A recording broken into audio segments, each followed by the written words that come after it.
Welcome to the Leg Up Potty. What a weekend of racing we have ahead of us, boys. 3 massive Group 1s headlining 8 black type races at Caulfield, another 5 in the Harbour City at Rosehill. And I can't wait to get stuck into them. But as you both know, I've been in a cave the past 7 days and there has been so much happening this past week of racing. As the weather's heated up, the racing is heated up. And not only have we got a lot to talk about from last weekend, we've also had the most highly anticipated trial that I can ever remember. And plenty has been said about Ka Ying Rising's trial. Tabs still have them at $1.50. BJ, should punters be worried about what they saw on Tuesday? I think it creates one of the best betting opportunities of the year, Woodhead. And that is to bet around the favourite, Ka Ying Rising. Because $1.50 is absolute poison about this horse. He's the highest rated sprinter in the world. What he's done in Hong Kong has been outstanding. I think he's won 12 in a row.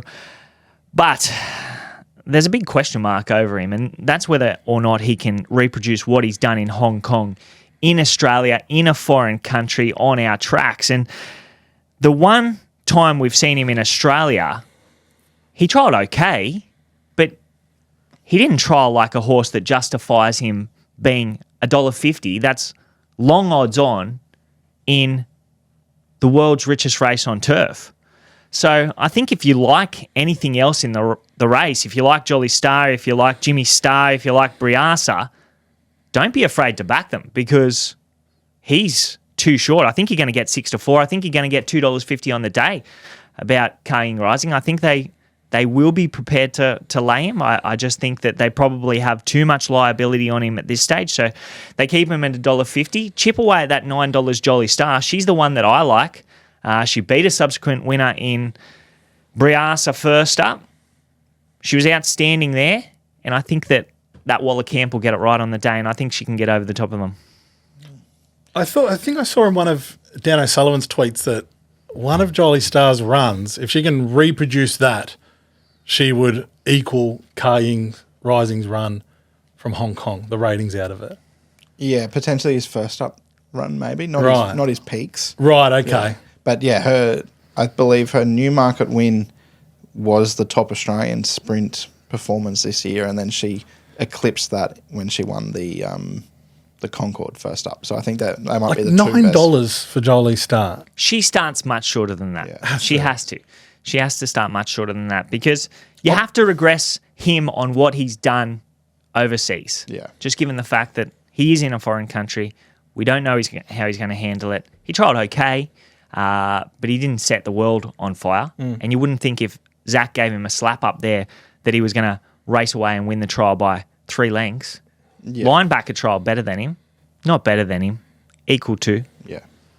I'll be sick if Jolly Star beats him because she was like a 5-figure result for me last year and had no luck. And you saw James canter up to Zach after the line and give him a cheeky smile and maybe say, you're going to have to reproduce more than that on Everest Day, I tell you. Yeah. I think I'm on Ka Ying Rising. Like I'm not fully set in stone that I'm with him, but like I think I'm happy to back the stable and the jockey to get him right in 9 or 10 days. But he's the most likely winner of the race. Sure. Yeah. But if $1.50. Well, if I wasn't on him, already at better odds, I wouldn't be rushing to get on him now at $1.50. I'd be waiting. But I think it at the moment, like Blake said, if you like other horses, I think it's a good chance to at least sort of chip away and save on a couple as well if you are already on him. War Machine was very good on Saturday. He could be one. That'd be a story if the Hayes boys knock off their old man in the big one with War Machine. He's one horse in the race that we don't have a ceiling on. Yeah. So he's on his way up.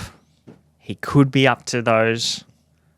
His first up win was outstanding. The market, they crunched him. Like he was off the map. I think he started like 270. Yeah. I didn't look at the race, but I did see that there was potentially $4 about in the morning, something around there. I think when we recorded the podcast on Thursday, it was like $4.20, and then even Saturday morning he was sort of 380, 390, I think, and I'd missed that, and then when I looked before the race, I was 260. He never looked in trouble either. No, it was over a long way from pretty home. arrogant. I'll be interested to see who rides. Like Blake Shin rode him there, obviously, but Caulfield Cup Day's on. Tim Clark won the Stradbroke on him, so he's one that, especially now that Private Harry's out of the picture, that they could put him back on. But they had that the trek to the Everest on STC. Oh, yeah. And they had the Coolmore guy on because it's in War Machine's in their slot. And he made it seem like, I'll let the Hayes boys announce who we've got, but I believe something's in the works. Like, it just sounded like it was someone bigger than a local jockey that they could be getting. I thought it might have been like Ryan Moore, but he's injured. He's broken his leg, so it's not him. But I'll be interested. Well, in the past week alone, War Machine has filled the Coolmore slot, Magic Time into Inglis, Tempted into Godolphin, and Jetabil into the Mulberry Racing slot. And then, as you mentioned, Private Harry is out, which, we got a lot of those owners part of our community, so that's unfortunate for them. And just pulled up lame. Yeah, I think he was 2 out of 5 lame. So. Right. But he wasn't going any good. I know he pulled up lame, so excuse, but he would have got lapped, I think. So that's the last slot now, just the Yulong slot. Yeah. It'd be interesting to see who they pick up, because Yulong don't really have anyone unless they wanted to run like a Tycoon Star or something like that. But Charmstone? Apparently, no, she's staying in Melbourne. So, but they did buy her. So. They have 10% of her. Yeah. So it would make sense. I'm not sure. Maybe Tempted? Not Tempted. Bayvarked? Yeah, that'd be interesting. I'm not sure. There's not many other options at this stage unless something puts its hand up in the coming weeks, I guess. Well coming this week. Yeah, 9 sleeps today until the Everest, which is exciting. There's not much. Mahuna potentially. I don't know. Do they want to back her up into an Everest? Probably not. It does. I guess we've seen all the Everest hopefuls, and they must just have something in the works. It'd be strange if they didn't take sort of Charmstone, because not sure. And plenty to take out of Turnbull Stakes Day. Sir Delius and Half Yours cemented themselves as Melbourne and Caulfield Cup favourites. And Sir Delius is also now our Cox Plate favourite. Yeah. Interesting. Great. Yeah. He can win it, I think. Moonee Valley is probably his biggest concern, because he crabbed around Caulfield in that Underwood Stakes. It'll be 3 weeks ago, I guess. And then he got to Flemington and really exploded. So, he beat Via Sistina, he beat Antino. Yeah, he's deserved. He has a great hope. Yeah. I think, he's going to put himself into the race. We know that he's going to be better suited over 2,000 metres. Obviously, grand final is Melbourne Cup Day. I think he'll be in the top 3. Yeah. I don't think Aliana, do they pull up stumps with her? Sounds like it. Yeah. She come back to Sydney? Well, they're saying Cox Plate, Craven Plate, or Spell.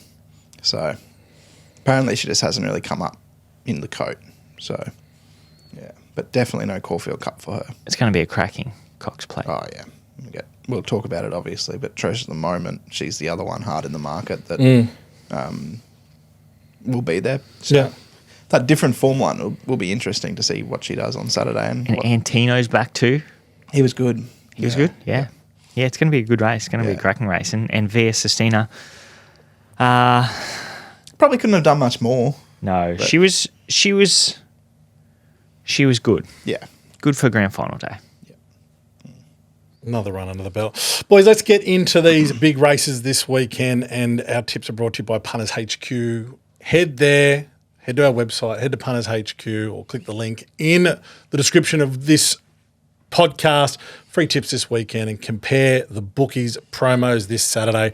We're going to kick off the $3 million Caulfield Guineas Group 1 over 1,600 metres, and we have an elite field of 3-year-olds.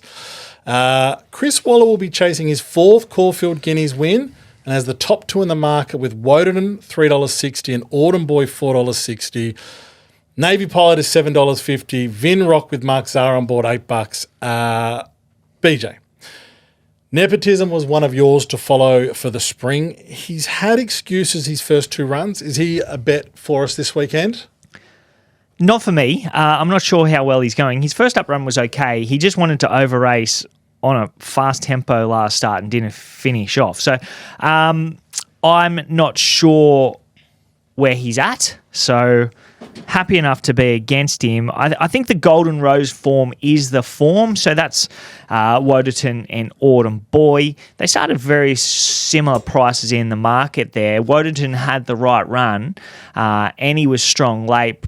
Brings in the best last start figure here, but he draws out, so James has got a little bit of work to do. Autumn Boy was very good first up with the pattern of the day against. That was behind 60s. I love the way that he knuckled down there. And then last start, they put the blinkers on him, and he just had a horrid run. He was 4 deep most of the journey. He went back, and then he started to roll forward. His work through the line was okay. It was just a forgive run. He maps perfectly here.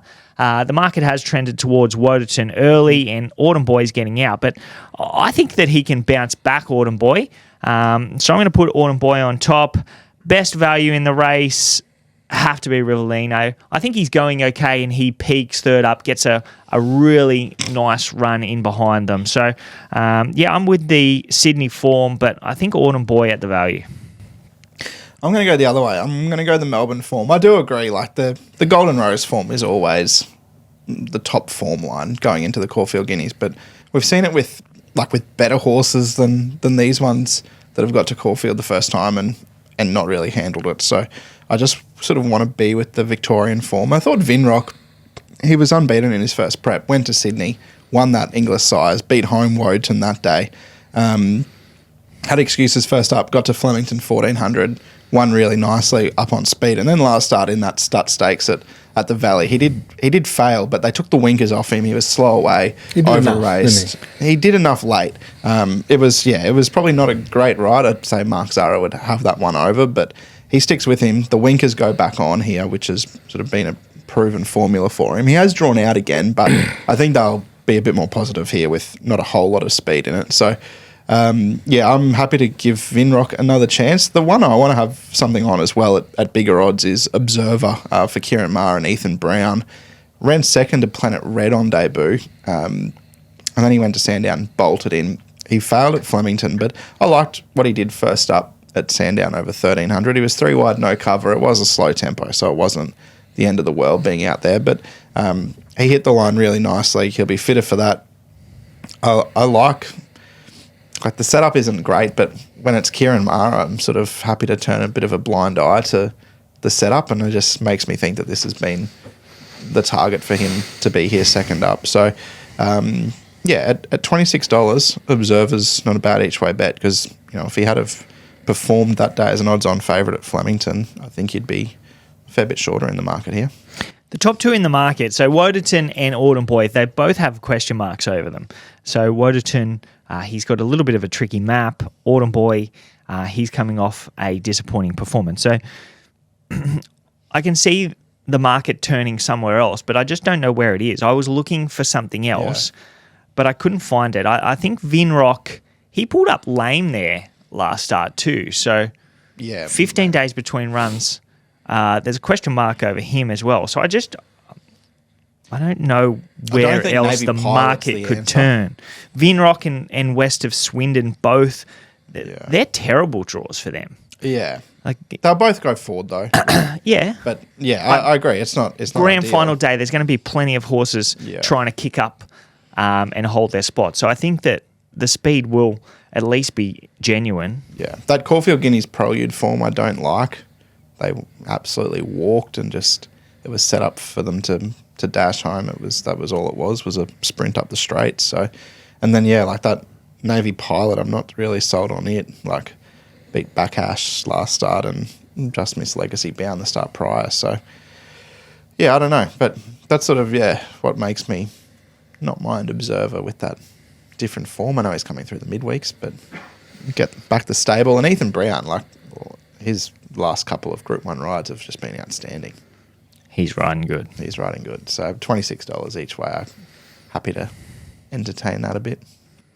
I always try and find little bits and bobs or stats about the race. Damien Oliver has won this race twice. First time on Centro and then 31 years later on Animo. Surely that's a record. Drought breaker. Was he 31 years. Coached by Michael Maguire by any chance? Far out. It is a monstrous effort. To even be riding that long, I suppose. But jockeys ride for It is a career that you have longevity in that career. Yeah. But not always at the You top. ride for 40 years. Just shows he was probably good young. Well, he was, yeah. But yeah, no, that's interesting. We'll head to the Toorak Handicap, over 1,600 metres, race 7 at Caulfield. Seeples is our favourite after his stellar win last start, holding on to claim the Sir Rupert Clarke Stakes. So, doing some digging, some recent Sir Rupert Clarke Toorak Handicap doubles, Torbeck, Magari, Canny Lass, Regal Roller, Barely a Moment, and Trust in a Gust. Is that D. Weir? Trust in a Gust? Yeah, I reckon it was. It was, yeah. It was a big win that day too, I reckon. Yeah. One of them. I don't remember which one. He was a it horse that came from nowhere. Yeah. Like benchmark racing to Group 1 winner. Right. He was a good horse. Regal Roller is the other one that I remember out of they're those. the only two. Who was the one before Trust in a Gust? Barely a Moment in 2005. Ah, okay, yeah, too early for me still. Barely a Moment. Yeah, I don't even remember it. Regal Roller was the real big horse, wasn't it? Was that Holy Roller? Holy Roller That was might have been Holy the big Roller. one. Regal Roller. It was, I think he used to just go and do his thing out front. Out in front, Yeah. He's a good horse. But yeah, no, Trust in a Gust. There's those sort of races, like these sort of races there. Like you get those sort of, they're not like you know, you wait for 8 stars. Like, aren't winning these sort of races. Like they're your handicappers. So Except for More Joyous. Oh, yeah. I think she won this race. Might have. Did I Wish I Win? No. Oh. Toorak. I reckon he ran second. Yeah. Missed a run in the Sir Rupert Clarke. Maybe had no luck in the Toorak and then won the Golden Eagle. Yes. I reckon he started odds on in the Toorak. Yeah. Yeah. I think that's right. Yeah, he was. Well, there you go. So yeah, no, this is it's not a great field, I don't think, but especially when you've got that Alan Brown or whatever it is in New South Wales, like a lot of those horses would usually line up here. Yeah. I guess it's that. It's good prize money in that race too, I think. Yeah. It's $1.5 million or something. It's the debate that's been going around for a while. The pattern committee needs to come together and potentially cull a few Group 1 races because there's too many of them. There are too many of them. Yeah. But This is a good one. This is a good one. I like this race. I like any handicap over a mile. I think the market is pretty spot on. Seeples, I thought he was terrific in that Rupert Clarke, like worked, sat outside the leader on a very fast tempo, held them all off. There was a lot of talk about Angel Capital, but this horse's win was equal to that of any run in the field. So he's gone terrific. He can just be smothered away from that low draw. He's run in the Australian Guineas last preparation, and his only go over a mile was really good. He had the best last 800 metres of the race there. So I think he gets the right run. Evaporate was terrific last start too. Had to make an early move, set up a fast tempo and just kept going. I think he was a gap between runs there too. So he might have been 42 days between runs. So he can only strip fitter for that. He's going to go forward from 6. Transatlantic was good last start too. Gets a little weight swing on Evaporate, but draws a little bit sticky. Probably goes up and tries to sit outside him. Lazura, I thought she had every chance last start. She was a good winner, but maybe that heavy track win first up was a bit of an outlier. Like a Lucy was terrific first up, but she draws to get back again, potentially has the tempo against, but she will be a flashing light run for another race in the spring. The one that I want to have something small on is Athanatos. I think this bloke is flying. He comes in with 52 kilos on his back, gets Craig Williams, low draw. He maps absolutely perfectly. Fourth up last preparation, he produced his career peak figure, which would have him right in the finish here. That was over a mile at Flemington. He gets to a mile for the first time this preparation. He was really good last start. Behind Evaporate, he had the best sectional between the 6 and the 4. He just peaked on his effort over the concluding stages. He strips fitter for that effort. As I said, he's going to spend no petrol from that low draw, and I think that he can explode at around $17. I want to have something on Athanatos. Yeah, I like him too. Good. Yeah. Aligned. Yeah, he's been in the black book for a couple of runs now. He's just been waiting for him to get to a race like this with no weight on his back, and finally drawn a nice low gate again. And yeah, I think he can explode, like Blake said. The other one, like I tipped Feroce in that Sir Rupert Clarke. He gets a 3 kilo swing on. Ran third in that, I think, wasn't it? Ran third, Yeah. but big odds. Big we're odds. not getting the 40 to 1, but we shouldn't be either.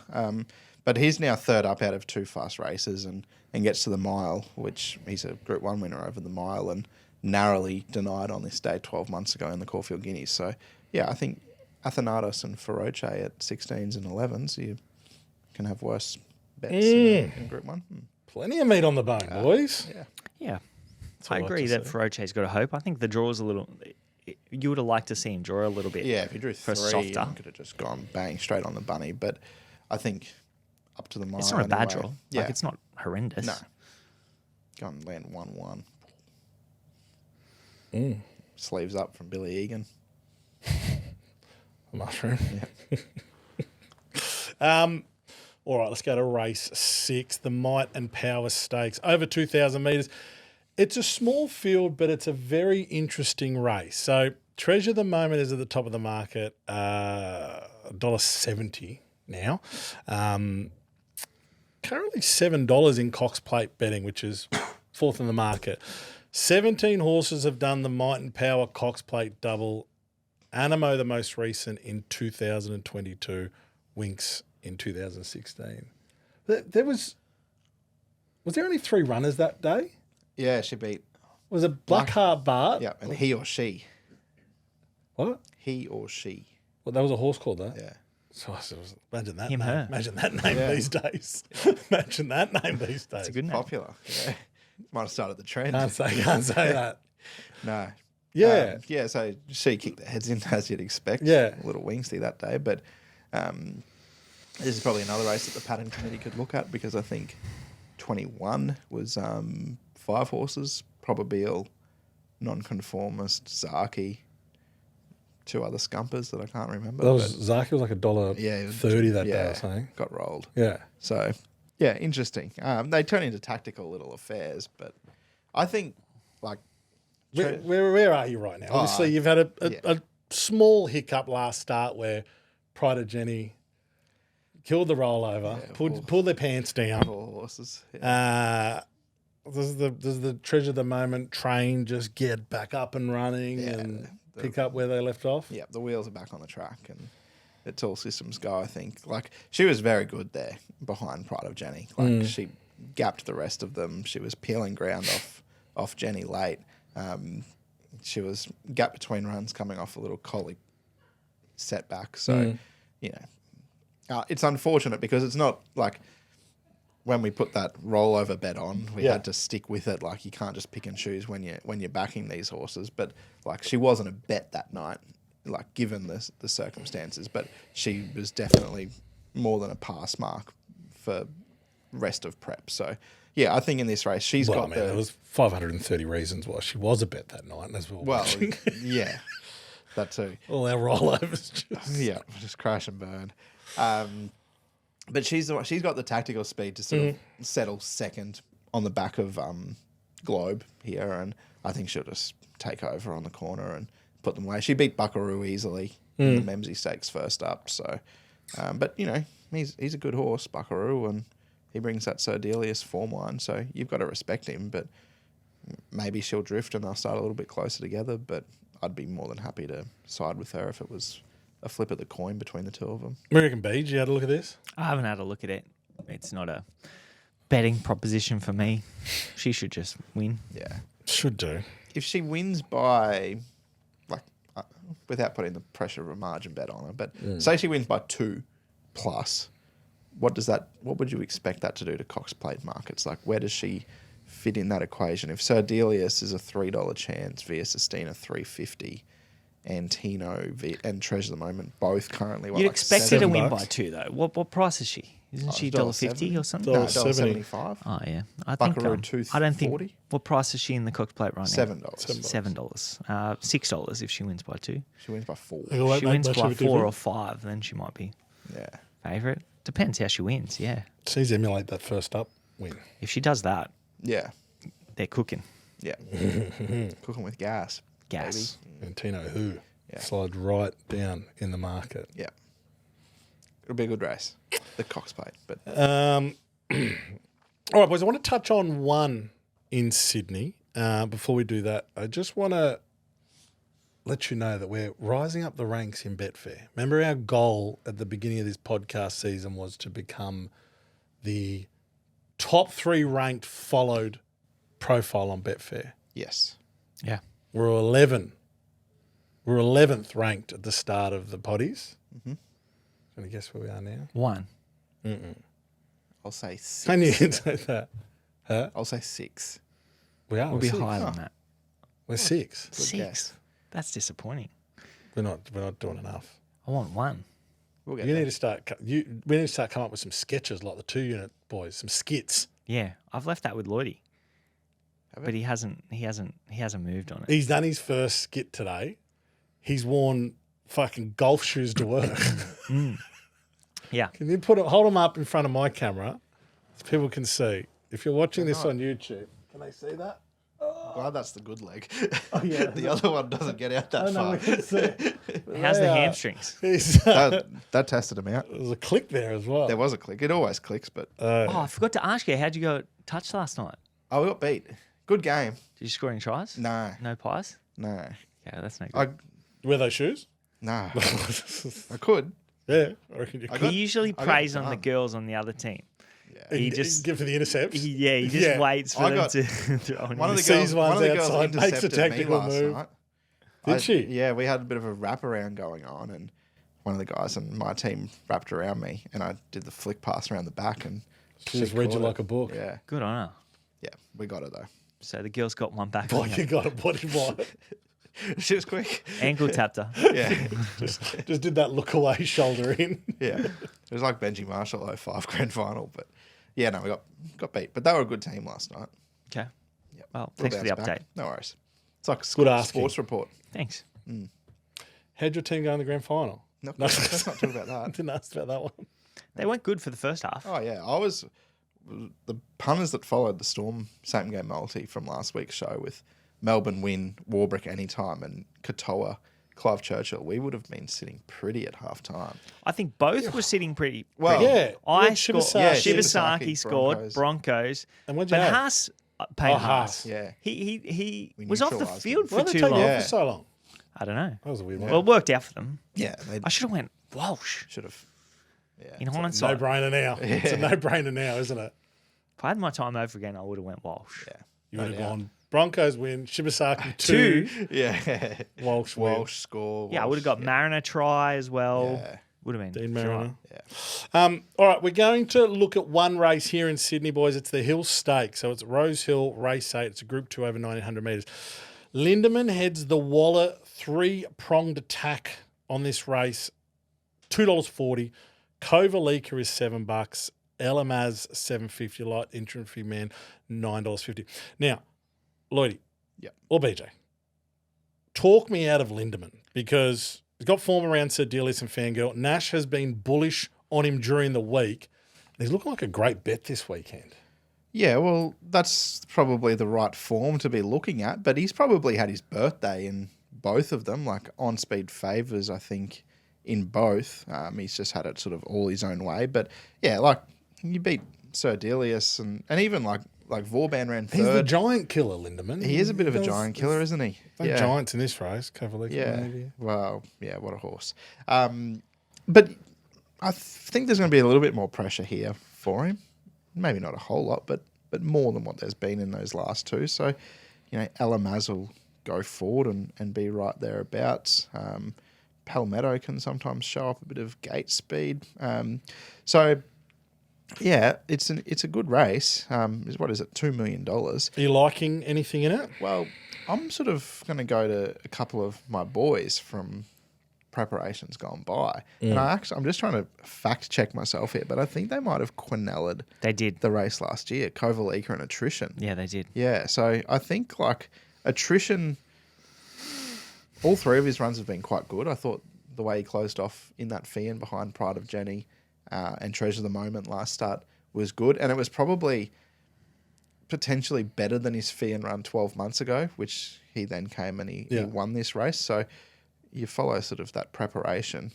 It's a nice blueprint, I guess, for him, and they would have no doubt targeted this race after winning it 12 months ago. And Kovalika, I don't think he could have really done a whole lot more than what he did last start behind Fangirl and Lindemann. He got back from a slightly awkward draw and hit the line really nicely, but he's one that's going to be really suited up to 1900. Low draw, Tommy Berry.